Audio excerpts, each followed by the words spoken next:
झारखंड एक ऐसा राज्य है जिसकी पहचान वर्षों तक सिर्फ कोयला, लोहा और खदानों से जुड़ी रही, जहां की धरती ने देश के उद्योगों को ताकत दी। लेकिन अब यही झारखंड अपनी पहचान बदलने की तैयारी में है और अब बात सिर्फ खदानों की नहीं होगी बल्कि रिसर्च लैब्स की होगी।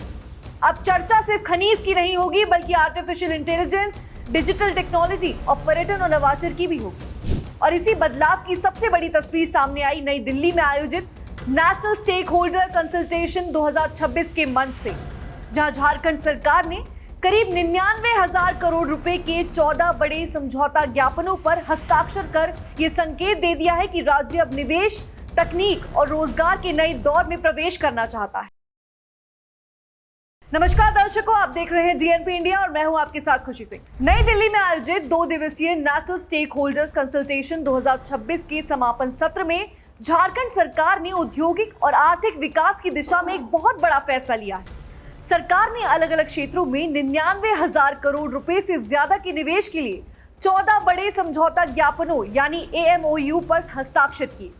इसे झारखंड के लिए अब तक के सबसे बड़े निवेश अभियानों में से एक माना जा रहा है। और इसी मौके पर मुख्यमंत्री हेमंत सोरेन ने प्रेस कॉन्फ्रेंस में कई अहम बातें साझा की हैं।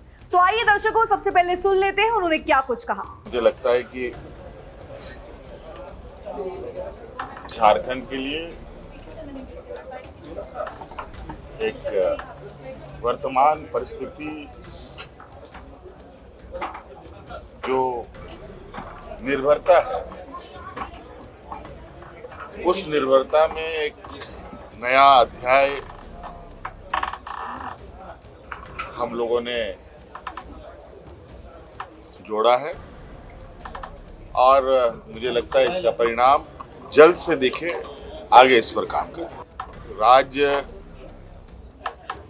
इस विषय पर सरकार पूरी तरीके से राजहित के लक्ष्य और जन आकांक्षाओं को ध्यान में रख करके ही काम करती है। मुझे लगता है ये तो घड़े का एक बूंद जैसा है, और भी बूंद बूंद भरते हुए उस घड़े को भरेंगे और आप देखेंगे कि एक जो राज्य पूरे देश का पेट पालता रहा हो और खुद कई मुसीबत और झंझावतों में रहा हो। मैंने पहले भी कहा था कि कुछ महीने पहले ही ये युवा राज्य बना है और अब ये चलना नहीं बल्कि दौड़ना प्रारंभ कर चुका है। सहूलत सभी लोगों को होना चाहिए, सुविधाएं सभी लोगों को सभी जगहों पर सबके लिए बराबर होना चाहिए। दर्शकों, मुख्यमंत्री हेमंत सोरेन ने साफ कहा कि झारखंड अब सिर्फ अपनी प्राकृतिक संपदा के भरोसे आगे नहीं बढ़ेगा।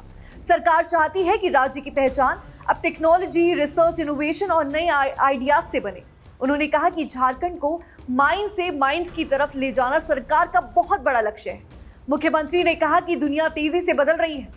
पहले जिन राज्यों की पहचान सिर्फ खनिजों से होती थी, अब उन्हें नई टेक्नोलॉजी और स्किल के दम पर आगे बढ़ाना होगा। और इसी सोच के साथ झारखंड सरकार नई योजनाओं पर काम कर रही है ताकि आने वाले समय में राज्य सिर्फ खनन का केंद्र नहीं बल्कि नई तकनीक और रिसर्च का भी बहुत बड़ा हब बन सके। उन्होंने कहा कि सरकार राज्य के युवाओं, आदिवासी समाज और यहाँ तक मौजूद प्राकृतिक संसाधनों को साथ लेकर आगे बढ़ाना चाहती है। कोशिश ये है कि विकास का फायदा सिर्फ बड़े शहरों तक सीमित ना रहे बल्कि गाँव और दूर दराज के इलाकों तक भी पहुँचे।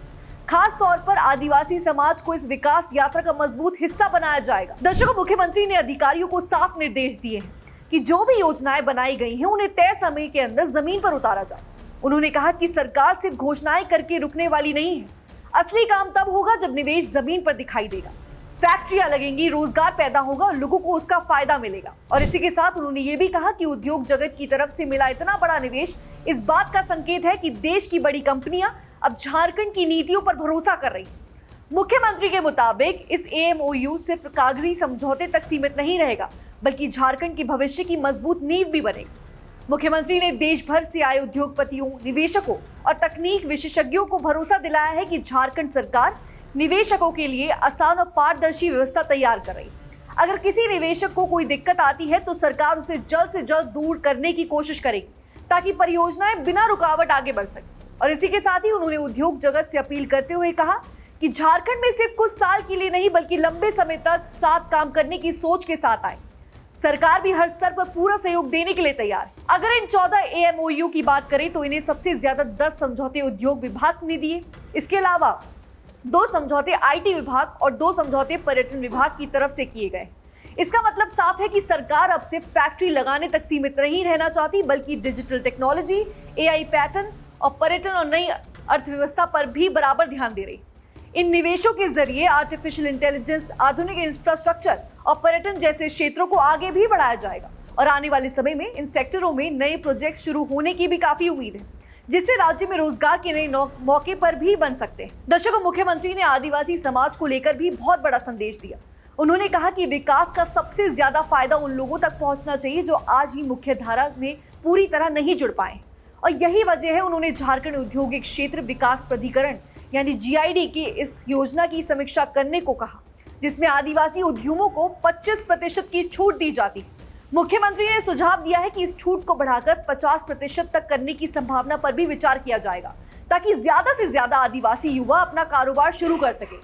उन्होंने ये भी माना है कि पहले झारखंड की संभावनाओं को सही तरीके से देश और दुनिया के सामने नहीं रखा जा सका, लेकिन अब सरकार लगातार निवेशकों से संवाद करेगी और उन्हें राज्य में उपलब्ध अवसरों की जानकारी भी देगी। सरकार का मानना है कि जितना ज्यादा संवाद होगा उतना ही ज्यादा निवेश भी आएगा और रोजगार के नए रास्ते भी खुल सकेंगे। इस 2 दिवसीय कार्यक्रम के दौरान अलग अलग विभागों की नई ड्राफ्ट नीतियों पर भी चर्चाएं हुई। सरकार चाहती है कि भविष्य की जरूरतों को देखते हुए ऐसी नीतियां बनाई जाएं जो उद्योग, पर्यटन, डिजिटल टेक्नोलॉजी और इनोवेशन को एक साथ आगे बढ़ाए।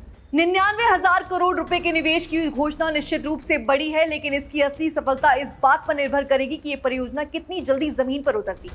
अगर फैक्ट्रियां समय पर बनती हैं, नए उद्योग शुरू होते हैं, स्थानीय युवाओं को रोजगार मिलता है और छोटे कारोबारियों को भी इसका फायदा मिलता है, तब जाकर इस निवेश का पूरा असर दिखाई देगा। लेकिन दर्शकों, फिलहाल इतना जरूर कहा जा सकता है कि झारखंड सरकार ने राज्य की सरकार यात्रा को नई दिशा देने की कोशिश की। अब फोकस सिर्फ खदानों पर नहीं, बल्कि टेक्नोलॉजी, AI रिसर्च, पर्यटन और नए उद्योगों पर भी होगा। अगर सरकार अपने तय समय के भीतर इन योजनाओं को लागू करने में सफल रहती है, तो आने वाले वर्षों में झारखंड देश के तेजी से आगे बढ़ने राज्यों में अपनी मजबूत जगह बना सकता है। दर्शकों, इसको लेकर आपकी क्या राय है, हमें कमेंट सेक्शन में जरूर बताइएगा। तब तक के लिए बने रहिए हमारे साथ और देखते रहिए DNP इंडिया।